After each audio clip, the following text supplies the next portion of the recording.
Donc Gérard Fontaine, architecte, diplômé depuis 1980, a profité d'une opportunité et d'une formation complémentaire pour postuler dans le réseau des CAUE et être pris dans la Nièvre. Les CAUE sont des associations de droit privé chargées de conseiller dans le domaine d'architecture, de l'urbanisme et de l'environnement. L'origine des CAUE, loi sur l'architecture de 1977, décide du cadre d'intervention des architectes, constate qu'il n'y aura pas assez d'architectes pour satisfaire à la demande qu'on veut faire naître auprès de la population en disant faites votre maison mais faites-la avec un professionnel. Et il se dit on pourrait peut-être mettre en place des systèmes de conseil pour les gens gratuits.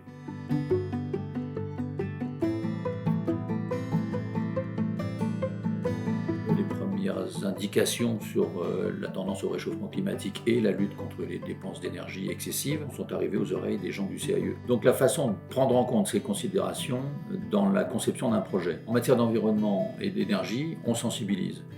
On explique qu'il y a des organismes plus spécialisés que nous dans ce domaine. L'idée est effectivement de mutualiser, de rationaliser et d'avoir des bâtiments qui ne sont pas consommateurs d'énergie et qui sont les plus judicieusement conçus possibles.